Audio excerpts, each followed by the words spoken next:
Hey everybody, you know who this is. It's me, Will Hart. If you don't know, you need to watch the other ones because I say the same thing basically at the beginning of every podcast. It's me. Welcome to another episode of the Iris Global Green Room podcast. People have asked me why you call it Green Room, and for me, as I travel, the Green Room's the place where I get to have really fun conversations with speakers and leaders, and so we thought it was just a fun name. And I pray that this time is one of those conversations that you might not get to hear, but is going to bless you. You might not get to hear out, in public, but is going to bless you and take you deeper. I always found that the meetings that I have privately, I hear so much more.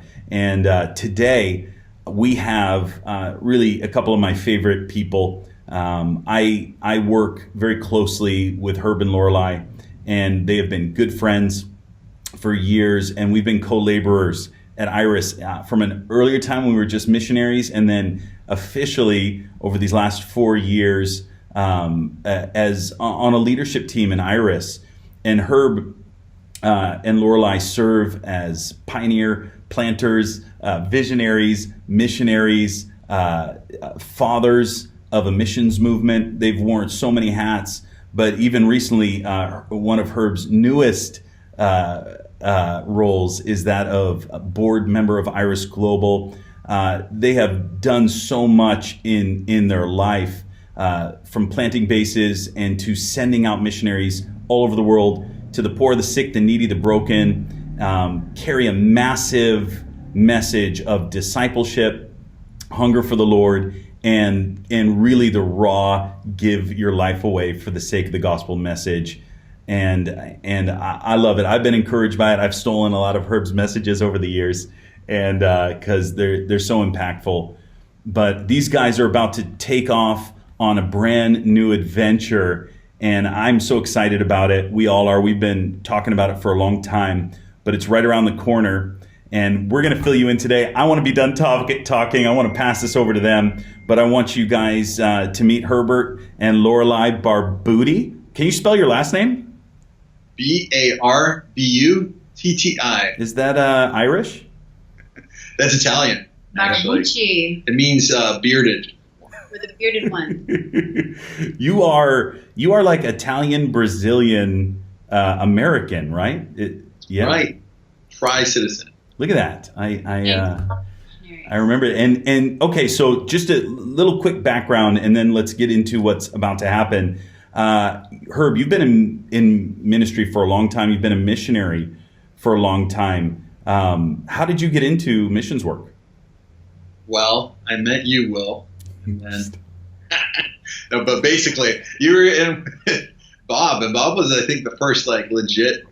I don't even know if he was a legit missionary. To me, he was a legit missionary. He came from Paraguay, and I never got to go out there with you guys. But when you guys came to my church, that was kind of the beginning. And I think about a year later, I was there. I was in Italy for the first time with my family, and they were kind of, when we kind of got back on fire, I think they kind of really went that way as well. And my dad always had a heart for going to Italy and getting citizenship and doing mission work. So he, we kind of talked about it. He went out there, and I think I was 17 when I went out there. And then a few months later, I was in Brazil and then Mozambique. Yeah. I remember hearing the stories of you riding around on a Vespa. I didn't know what a Vespa was, but I found out through you. And I still haven't yet seen you ride one in person, but I want to. How long have you guys been married? It'll be 10 years this year. Come on, congratulations. You have 3 stunning children. I love them all, but man, your youngest one is about as adorable as they come. You guys planted a base in Brazil at a young age. I think what I love about both of you is you really don't adhere to any of the rules that people put on, hey, these are the steps you take. You got married. You had a calling in Brazil, and you both went out and pioneered with a group of people, but really spearheaded the Iris Fortaleza base, which still is growing to this day. ministering to the poor, the sick, the needy, and the broken. When did you feel that call? Like, what was that like getting married, right? I don't know. How old were you guys when you got married? 22 and 23. Yeah. We're just on the cusp of our birthdays. We're just about, I think, a month away from like 23. And Lorelei, had you ever gone to Brazil? Never been to Brazil. Didn't know anything about it. You just knew, I'm marrying this guy. He's got a beard. He speaks Portuguese. We're going to Brazil. That's all that was needed. No, yeah. I wanted to go to the darkest places and to the poor and broken, and God spoke. So that's where we went. Wow. And in a very fast time, you planted a base, started raising up missionaries, discipling people, taking them to the poorest of the poor. I've heard the stories of going to the favelas, and I've been there. I went to the favela where you guys started in, and crazy place. I saw, crack addicts, and there was murders just the night before, and you guys planted there and went after God, and it just exploded. And on top of the ministry of the poor, the sick, the needy, you guys planted one of our earlier Iris schools and started raising people up and sending them out. You guys have always modeled discipleship, raising up, sending people out. When did you realize that, hey, I don't just want to, be in a nation, but I want to equip people and send them out to other nations? It's not that common for a young married couple to do that. Yeah, I think missions, interestingly, it doesn't seem that common. I feel like a lot of missionaries really feel called to like a specific spot. And so it tends to be like callings are around like a geographical point. I think the interesting thing for us in Brazil is neither of us really felt super called. Like we never had this vision. It was kind of like we had these definite feelings of what we were called to in a long term, which really had to do more with like studying what is God's will on earth? What does he want? And asking some of those big questions. We did kind of a study on Colossians, I think it was last year, right? And we kind of looked at verses, and that discovery, what is God's will? And and through that, we kind of came out going, okay, missions is a way into this, into seeing the bride raised up and come into the fullness, and people being brought into this family and glorifying God. But I think it was, Brazil was just kind of like this door that had opened out of many doors, because at that point, I think Heidi also wanted us to come back and come and lead the harvest school and do all these things. And we had to look at kind of the long run and go, where do we want to start our marriage? Because we didn't want to stay in the U.S. A lot of our leaders and people speaking into our lives were kind of like, not Hiram, but some other people were kind of saying, hey, just, stick in the U.S. for at least a year to kind of get your marriage started. And for us, it was just like torture. Because I think, it would have been worse for us. I have little doubt that it would have been worse for us to stay in the U.S. Like we both just really knew what we wanted. We wanted to serve God with everything. We wanted to be raising people up to go. And so we had some friends in Fortaleza, Isaiah and Aaron, and they had invited us out. They were planting a new church. We figured it'd be a tiny, when they said like new church, like I knew that his dad had worked in the Amazon, and I thought that's where we'd be. I was like, great, let's go to the Amazon. We'll be under someone else for a little bit. We'll just kind of do this thing. It ended up being very different than we thought. They're just phenomenal, but the church was already at like 2,000 people, had just been planted. So there wasn't as much need for people like us. And so we ended up doing part of what we love and going, to the slums. Yeah, I think, as we were going out and just trying to find the broken and going out in the streets and just building relationship, that our hearts just consistently burn for that, and investing in seeing transformation in lives. But we also, really desired to do it with people that we loved and invite people that are hungry for more into that. And so that's when things started to grow. I think God was just really on it. We had people come from America and also local Brazilians that were just hungry for a more radical expression of the gospel, and so we invited them to come live with us. Got bigger houses than we would normally, so that we could have people living with us. And I think both of us really, from the beginning and more, it just ever increases. Like wanting that verse really, that the world will know us by our love for one another, because sometimes that's actually not what marks a missionary culture in a base. And so that's something that we really value so highly. And so I think that, that God really did some beautiful things in the community there, and it grew quickly. So. Now, Lorelei, I just want to reverse a second. What was it inside of your life, right? You're from Colorado originally? I grew up in DC and then Colorado, yeah. So this young, freshly married woman, hungry to be used by God, what in the heck were you thinking? Like, what was inside of you that made you run to the nations? I don't know. I describe like the year I encountered Jesus as kind of the year I just went crazy for Jesus, and I was just so hungry to go. I didn't know that was missions, but get rid of everything and go. And then I found someone else that was even more radical than me. Didn't know anything about Iris, but I married into the family. And it was just like, yeah, whatever it is, I'm going, and we're going together. So it's been a huge journey. Found out we were pregnant 6 weeks into the marriage, so all the things, language, yes. marriage, found out, baby. Hold on. No, we were pregnant. We were pregnant. We kept pure, everybody. Those Yes. who are engaged, it's hard. Mm-hmm. It's good. It's good to clarify. But anyway, so yeah, it was a lot of new things, and we leapt straight into it, and grew quickly because of it. Definitely hard things involved, but would never change the way that we ran into that. Come on.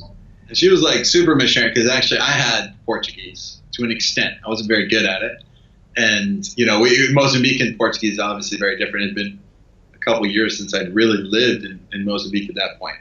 But Lorelei had never actually, she didn't know any bit of Portuguese, right, at all. And, went in, she had to deal with being in a new culture and just learn a new language and be pregnant. She was, that first pregnancy also, you were sick quite a bit of it. Yeah. And so it was like everything kind of hit all at once. Being married to me isn't super easy either. And so, it was all these things. So you did it, God gave a lot of grace, but you did it awesome. Yeah, and we also just kind of went, not the classic way again of like, let's say missionary rules, the whole get all your funding before you go is like not at all our standard. So we just went with some wedding money in our pockets and didn't have anything for quite a while, just waiting on God, sometimes literally meal to meal. But he provided. We had only a mattress in our house for a long time, but it was beautiful the way that God would just provide for us and Come on. what he did in our hearts in that time. One of the things that marks, as I've watched from afar and now closer, one of the things that marks your life, and of course the missions, of course the heart, the love, the generosity. You, Lorelei, you and my wife, you go down and minister to the homeless once a week. But there's something else that really marks you guys as I've gotten to know you, and that is you take people to live with you. You're not just stay away. Here's our kind of healthy boundaries, as a lot of other people might say. You guys dive in deep. Lorelei, what was that like, right? Getting married, right? And I know you guys did this together, but raising kids, doing missions, and then bringing people right into your home, like that can't be. That's like the opposite of what everybody says to do. It's the most painful and beautiful thing you could ever live, in my opinion, and I'm probably biased. And I know not everyone's called to live in that lifestyle, but for us, what it created, being able to all be in a home. Of course, we got to have, our own space and our own time that we really carved out for our family, because that is so important. But being able to do life that intensely together just really created a unity that is different, than if you're all kind of spread out. Really life on life, who's, washing dishes, all the nitty gritty of how character is built. And so we love that. It's not for every season. It's not for everybody, but on the mission field, we love going after that if we can have it, Yeah. Today I was speaking with somebody who came through your ministry was living a life that was, not pleasing to the Lord, came through your ministry. And I was talking with them today. I'm sure you know who I'm talking about. They're now missionaries out in Portugal. Totally changed, totally transformed. You know, you hear some stories about that, but there's definitely a consistency in the fruit of what you guys have been doing. And I think a lot of that is because you just embrace people. You bring them right in. And yeah, it is tough. I know I could because the Lord allows it, but I don't know if I could. Like, I really don't know if I could do that. You guys do that so beautifully. And which kind of leads us to something that I want to get to in the time that we have. You know, you guys have come on these last 4 years really at a crucial time in Iris and have been a pivotal part of taking Iris into this next phase. I know we're not there yet, but taking this Iris from this thing that God was doing and growing and multiplying and going, okay, guys, let's put a little bit of structure. Let's put some discipleship in there. Let's put some, let's try to unify and build a community up even stronger. You know, I think we're right around 80 locations right now as of today. As God keeps blessing it and multiplying it, you stepped in and became VP of missions and yeah, just led by example through your own life, but also started doing second tier schools and sending more people out. But in that, from day one, and I'll never forget this, we've talked about it as a team. You know, from day one, you're like, bro, we're called. Like, we'll do this as long as God tells us to, but like, we're called. And that's never left you guys. It's not like, oh, well, now we've graduated to leadership or we've graduated to a position. You're like, nope, I just want to be with the poor, the sick, the needy, and the broken, and the unreached. And in that, I've watched you guys pray and lean into the Lord over these last, I think it's been about 2 years, and maybe in the last 6 months, really solidify the Lord bringing you into Japan. And so right now, you guys are just on the cusp of packing up everything. In fact, you are packing up everything. I've seen the boxes, shipping what you do have out to Japan, and beginning to pioneer in this really, I mean, for all intents and purposes, fairly unreached nation that historically has had a really difficult time with the advancing of the gospel. What was that like as you pray? Because a lot of people are like, Lord, send me, I'll go anywhere. You know, I got to watch you guys, you know, do we go to Thailand? Do we go here? What was that thing? What was that voice? Because I want people to learn this, you know, because you're doing a big move, right? And you're putting all your chips in the table. How did that confirmation come from Lord Japan? You could start with that one. Yeah. I mean, I think there was a specific moment, which I really prayed for this time around, that God would speak to us at the same time or in a very similar way. And so we were, you know, we did a vision trip to Thailand and Japan. We felt things, but we were like, we really need a clear thing from God. And it was actually, I was leaving the Iris family gathering from Orlando. On the phone, Heidi was prophesying over her, and I was on my way to the airport to go home to the kids, and she was prophesying, and there was a moment where we were both like, oh, that's Japan. That's how I experienced it. You were on the phone when she was prophesying, right? Yeah. And he felt like, and then we connected afterwards, and we're like, I guess it's Japan.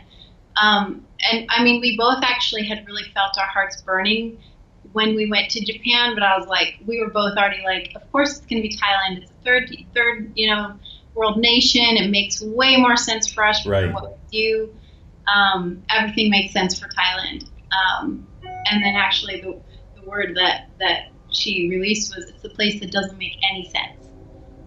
So that was when it happened for us, the real confirmation. So just for people, I just want people to hear, like, the reality is, it didn't sound like this big thing. Like, you put some feelers out, you did a little vision, and then it's like, okay, we got a word. Yep, it feels right. Boom. Pack it up, get a strategy, and move your whole family out there and friends and team. And I love that, because I think a lot of people, when they start to hear from the Lord, where do I go? What nation am I called to? They make it way too complex.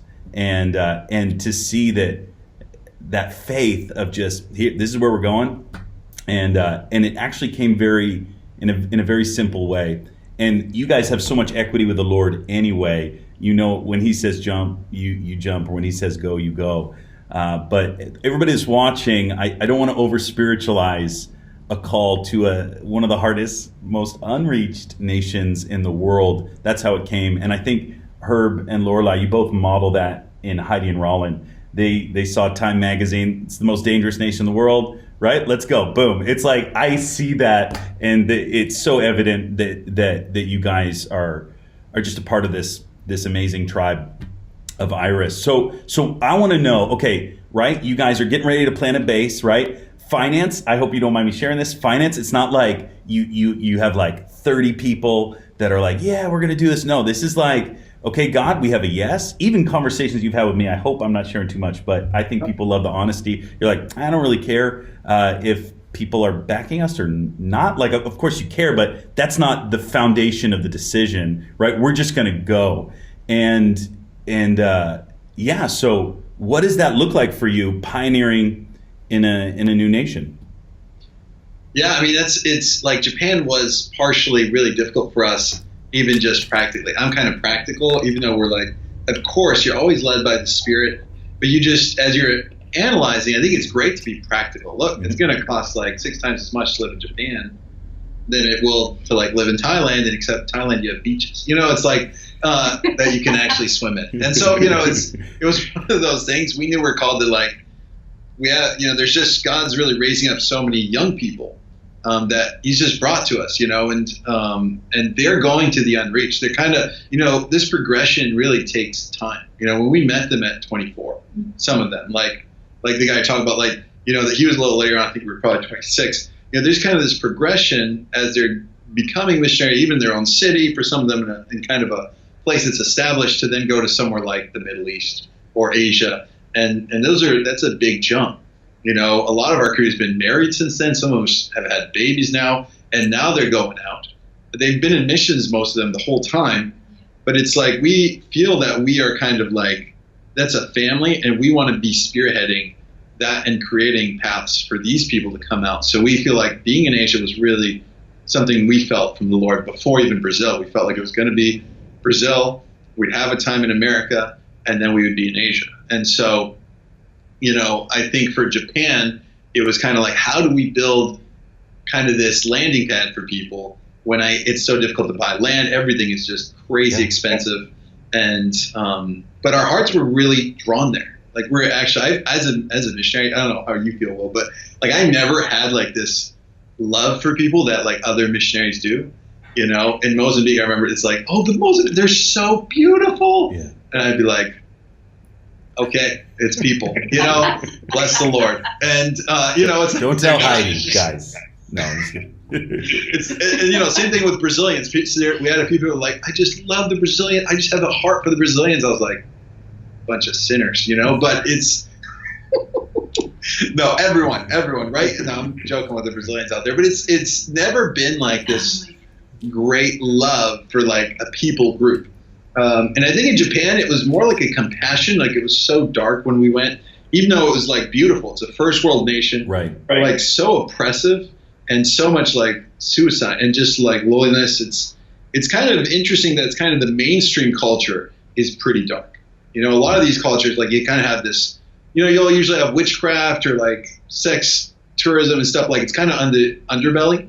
And so it's in every culture. It's in the U.S., but, you know, the homelessness here in Reading and whatever. But ultimately in Japan, it's like all that stuff is kind of acceptable almost. Mm-hmm. It's mainstream, which is very unique.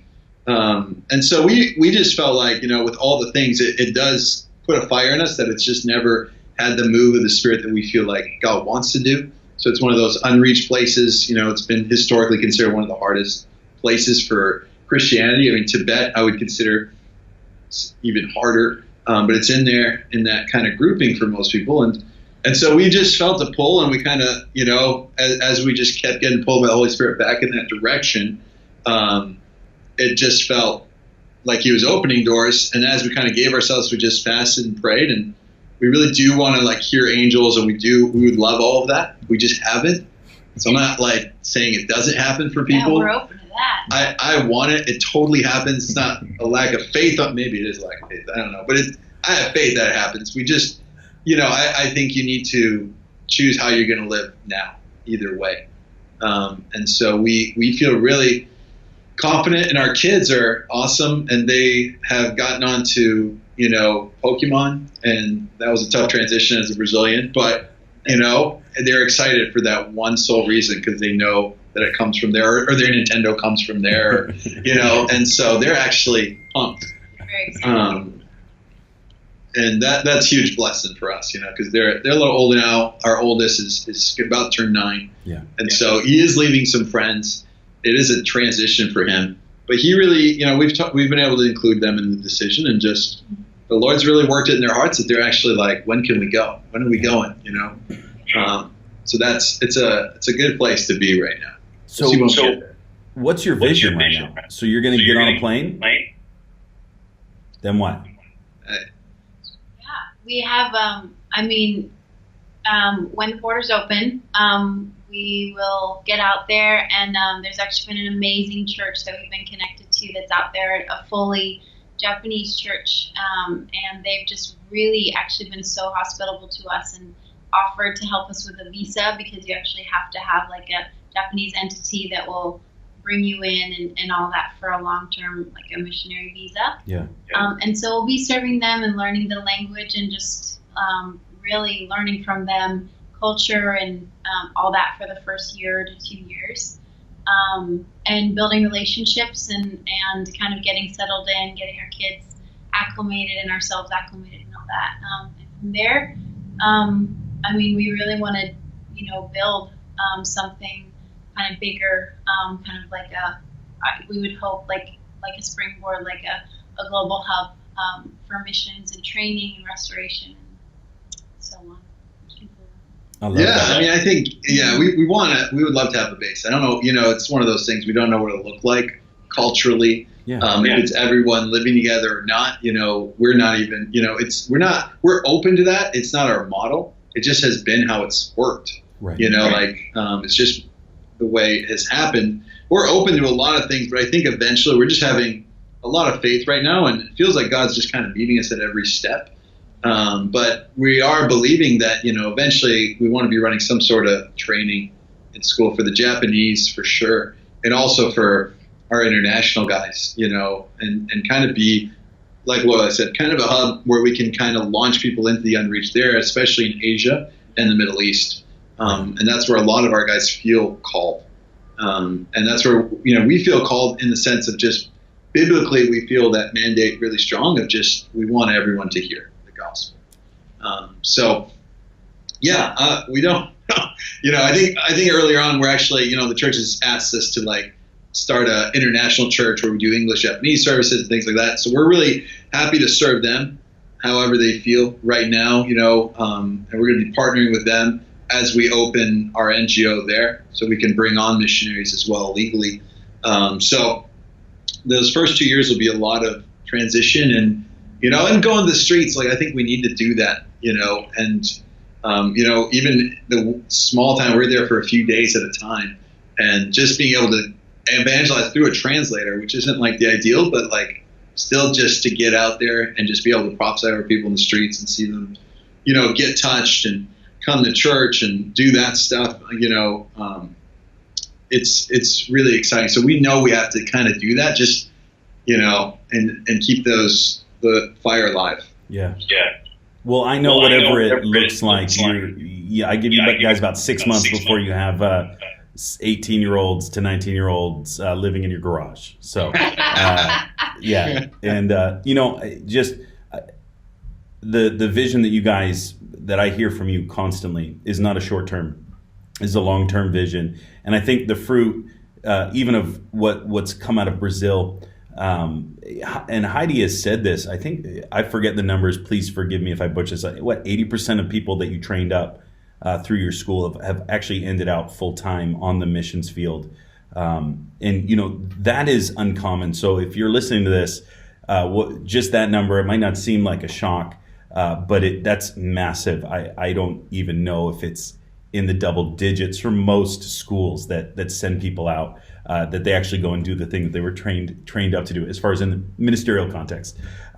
So that sort of fruit is amazing. And I know just the heritage, the inheritance. I know Lorelei, your father is just deep in missions. I got to meet him. What an amazing man. Herb, you've been deep in missions from the time, you started on this journey with the Lord. God has given you some of the best spiritual parents in the world, a passion for the world, a passion for the word, and a love for the poor, the sick, the needy, and the broken. And it doesn't matter, like, even with you, Lorelei, you're like, I'm in Reading, okay, give me the poor, and you just off, passing out sandwiches and serving. So I just know, and I want to encourage everybody that's watching, you judge a tree by its fruit. And as far as if you guys you can look away for a second. But as far as the fruit, of people and a proven fruit and proven long-term track record, Herbert and Lorelei they have all of it. What I tell people, and I like to introduce you, Herb, when you've been speaking at our conferences, when Heidi Baker said, I want a VP of missions, super missionary, picking one to represent Iris as a missionary and as a missionary movement. She chose you guys. She chose you to represent that. And so for all of our Iris people who have been running with us for years, you might have seen Herb around, heard his name. I want you to take a look at this lovely couple. And even if you're not part of Iris, I want you to take a look at a lovely, lovely powerhouse couple that's about to take a great risk. And I want you to, of course, pray. But man, if the Lord puts it on your heart to run alongside of these guys, how can they reach out to you, Herb? Reach out. I mean, we'll have a website up because we're calling ourselves right now, we're going to be Cross Culture, Irish Cross Culture. So crossculture.org will be up probably in a month or two. Corey's working on it. Awesome. Shout out to Corey Perkins, creator of the green room and all the lighting and the things. Always watching. All the graphics, amazing guy. We're going to get this out as soon as possible. You guys are literally within a few weeks leaving Reading, heading to Colorado to do that final last jump. If we get this out, I actually want to get this out before you probably get your website done. Can they reach out to you at your Iris Global email? Yeah, absolutely. Herbertb, so HERBERT at irisglobal.org. Awesome. And I know you guys have Instagram, and Lorelei's a lot better than you are, Herb. Yeah, my Instagram, find my Facebook. Feel free to look us up. Herbert is even sometimes a little hesitant to do this kind of stuff with me, but I really asked him to because I want you guys to see the face of this movement, and I want you to see the faith of this movement. I know we hear the stories from Heidi and Roland; they're blaring, but around the globe, there's hundreds and hundreds of people that are going and doing this, and I wanted you to get a chance to see the faces of two of our best. That are about to take a great risk for the Lord, if the Lord puts anything on your heart, encourage them. If you have connections, we watch God move in the craziest ways. So even as you're watching this, you're like, oh man, I have a friend that needs to see this. Send it to him. If you're a young married couple that's been hesitant to go and do the things of the Lord, listen to this. Share this with somebody, because I know this testimony's gonna bless you. And I know with Herb and Lorelei, if you want to reach out to them, maybe Lorelei's a little bit faster than her, but they will get back to you. I'm gonna miss having you guys in Reading. I know we're gonna be connected, and Herb and I both serve on the board of Iris Global, but I'm gonna miss having you guys around. I'm gonna miss your kids. You got some of the best kids in the world, and I'm just gonna miss hanging out. Herbert, you've always challenged me. You've made me. I'm a better leader because of your input. I have a beard now, partially because of you, I guess. No, I don't know. Not really. That was more on my own. But yeah, I'm gonna miss having you guys around. And I know that even the mission school that we do here at Bethel, our supernatural missions class. You're one of the highlights, and Lorelei, that it's actually, you're probably a little bit more so, but I'm going to miss having you guys around. And you're not leaving, you're just moving. And but yeah, I'm having a hard time finding my words because it's actually personal to me. And so we love you guys, and I know that the seeds you plant, that the lives you touch, just like Roland when he visited China, 80 years later, I don't know how many years later, and got to meet with the grandson or the son of the person that served his grandfather, and the legacy and the heritage of the gospel that continued on there. I know that God is not doing a flash in the pan with you guys. He's going to dig so deep, and seeds are going to be planted, and lives are going to be changed, and this glorious gospel is going to go forth through your lives. And so I'm really excited, but I'm going to definitely miss you guys. Oh, we're going to miss you so much. Yeah. You and Missy have been such a huge help. I mean, from the day we moved in, you were there. Just moving all our stuff. So you've been there for us. Well, awesome. Well, listen, bless you guys. Thank you for watching this episode. It's a family episode, but yeah, we have no agenda here. We just want to get the best stuff in front of you as we can. And Herb, you and Lorelei definitely fit that. So thank you for watching. Share this, get the word out. And if this blesses you, bless somebody else with it. We love you guys, and we will catch you on the next episode of the Iris Global Green Room Quarantine Edition. That's way too long. I haven't figured out any way better to do it. But we'll catch you guys in the next one. Bless you. Love you guys.